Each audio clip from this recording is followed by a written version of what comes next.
You're watching South Asia Newsline, and here are the top stories we are tracking for you on Thursday, the 26th of June. India refuses to sign SCO document in China that skipped Pahalgam. PTM activist seeks UN action against Pakistani atrocities on Pashtuns. And Yunus government declares August 8 as New Bangladesh Day.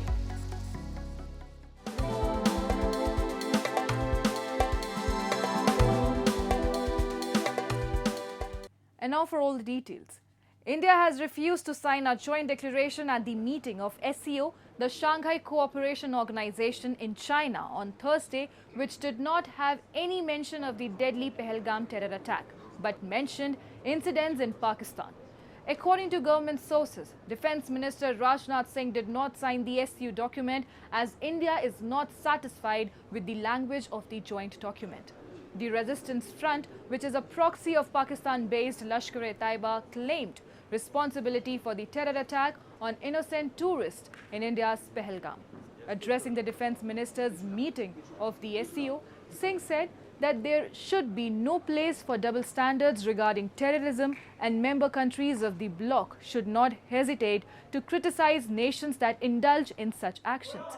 In his remarks at the meeting, Singh called on SCO members to take action against terrorism and the spread of weapons of mass destruction in the possession of non-state actors and terrorist groups.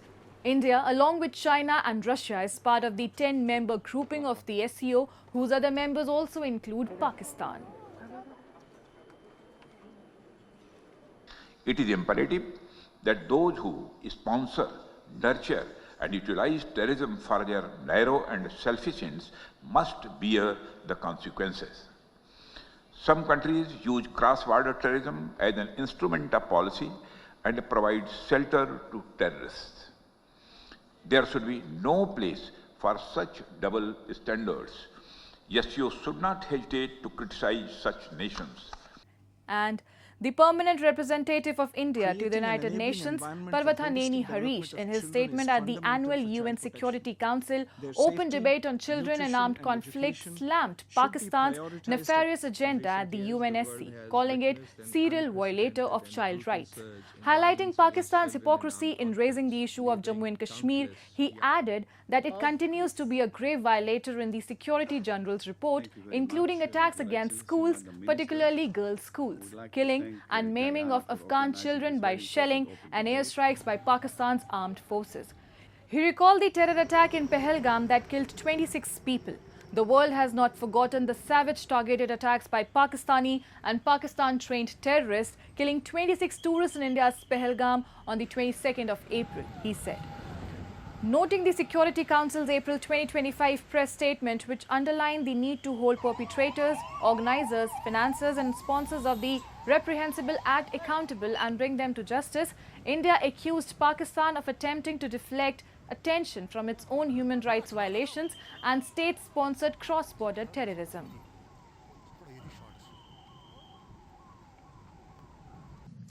Pakistan is casting unwarranted aspersions over UN processes and also smearing India at various discussions to pursue their nefarious agenda.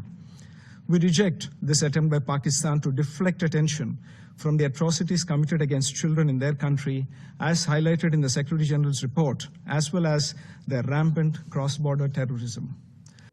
And a special flight carrying 272 Indian nationals and 3 Nepalese citizens stranded in conflict-hit Iran landed safely in New Delhi in the wee hours of Thursday, taking the total number of people evacuated under India's Operation Sindhu to 3,426. India launched the evacuation mission amidst the escalating conflict between Iran and Israel, which had gripped the region for the past couple of weeks before a ceasefire was agreed on Tuesday. The ceasefire brokered by US President Donald Trump between Iran and Israel appeared to be holding on Wednesday. Nepalese nationals who were on board the special flight thanked the Indian government for evacuating them from Iran. The Indian Air Force and Indian Embassy coordinated efforts alongside Nepal to ensure regional solidarity. Earlier on Wednesday, another special flight had brought 4 Nepalese citizens along with 296 Indians to New Delhi. बहुत इन्होंने किया, बहुत अच्छा किया, शुक्रिया अदा करना चाहता हूँ इंडियन गवर्नमेंट को, इंडियन एम्बेसी को, हर किसी को हर किसी लिए हेल्प किया है उसको शुक्रिया, दिल से शुक्रिया अदा करना चाहता हूँ। तेहरान में हालत कुछ दिनों के लिए बहुत ख़राब था, जैसे कि हर रोज़ रात को ये लोग अटैक करते थे ये सब। फिर उसके बाद हम लोग इंडियन एम्बेसी ने अरेंज किया मशहद के लिए, वहाँ पे सेफ था, होटल, ट्रांसपोर्टेशन, फ्लाइट, सब कुछ तो बहुत अच्छा था। Fazal-ur-Rehman Afridi, a prominent rights activist, has urged the UN to take strong action against Pakistan for atrocities against the Pashtuns. Speaking on the sidelines of UNHRC in Geneva, Afridi accused the Pakistan army of targeting innocent civilians and suppressing dissenting voices. A prominent activist of Pashtun Tahaffuz movement, Fazal-ur-Rehman Afridi, who is in Geneva to take part in the 59th session of the UN Human Rights Council, has raised serious concerns over Pakistan's actions in Pashtun-dominated areas. He highlighted civilian casualties from drone strikes in Pakistan's Pashtun tribal areas, including Khyber Pakhtunkhwa, and accused the Pakistani military of extrajudicial killings and enforced disappearances of innocent Pashtuns, urging the global community to act. We are presenting especially the case of Pashtuns in the context of the drone attacks which are continuously attacking the Pashtun populations in form of Fata and even now in the settled areas of Khyber Pakhtunkhwa. More than 40 drone attacks up till now have taken place, and in these drone attacks, unfortunately, most of the victims are the children, women and elderly. So we request the international community to take notice of these atrocities by the Pakistan army on the innocent Pashtun people.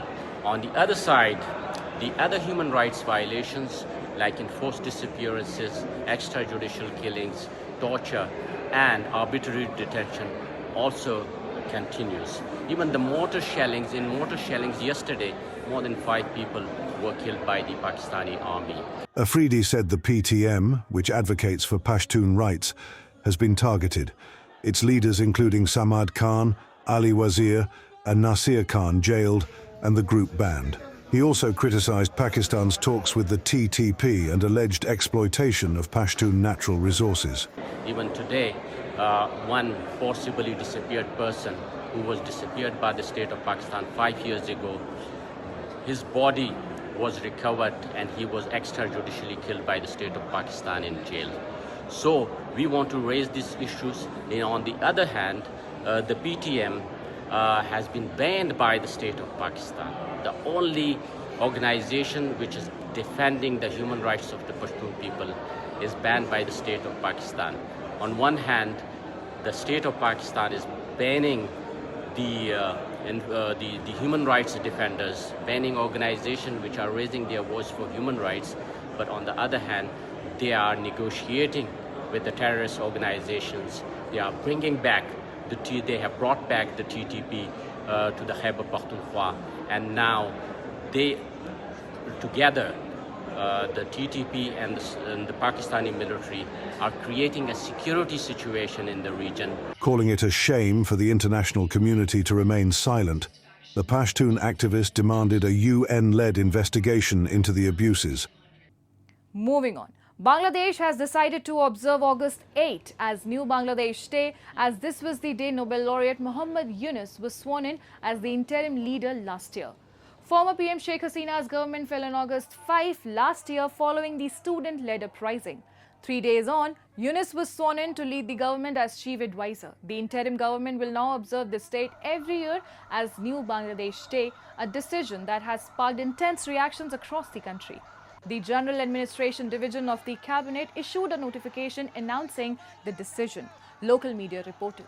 Reports suggest July 16, the day when 5 people were killed in clashes between protesters and the police during the agitation last year, has been declared Shahid Abu Sayyid Day to honor the memory of the student by the same name. The notification states that all relevant ministries, divisions and agencies should appropriately observe these days each year. And a special court in Nepal has ordered the release of former Nepali Prime Minister Madhav Kumar Nepal on bail in the Patanjali land scam case. For the first time in the country's history, a former Prime Minister has been booked for corruption.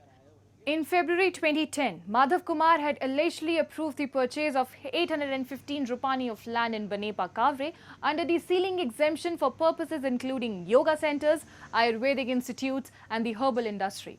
Madhav Kumar Nepal had waived the land ceiling law and allowed Patanjali to purchase land for a specified purpose, and then through another decision 2 months after permitted commercial sale of the land.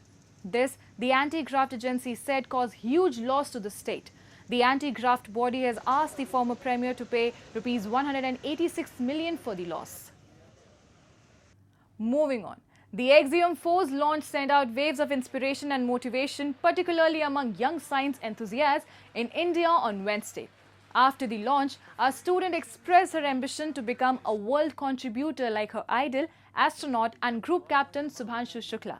The Axiom 4 participation of Shukla, an Indian Air Force pilot, is seen by India's own space program as a kind of precursor to the debut crewed mission of its Gaganyaan orbital spacecraft planned for 2027. He's the first person in the ISS, the first Indian in the ISS. So it is really a great moment for us Indians. I think it is an inspiration for me. I really got motivated in this Vyomotsav program, and even I want to become something great and be a world contributor, just like Shubhanshu Shukla. It's a problem for Indians, and it inspires me to become a space scientist. I've always loved to read about sci-fis and all of the stuff, but this is inspiring for us as a student. The astronaut team lifted off from NASA's Kennedy Space Center in Florida at about 12 p.m. IST, beginning the latest mission organized by Texas space startup Axiom Space in partnership with Elon Musk's rocket venture SpaceX. Very happy news, and it helps a lot for technology, and also you'll get to know a lot about space research and some experiments and all. Let us see, it is very happy to know about this. Yeah, it is very pride moment to our Indians and to us also. Very happy to know this news. And that's all in tonight's edition. We will see you same time tomorrow. Till then, good night.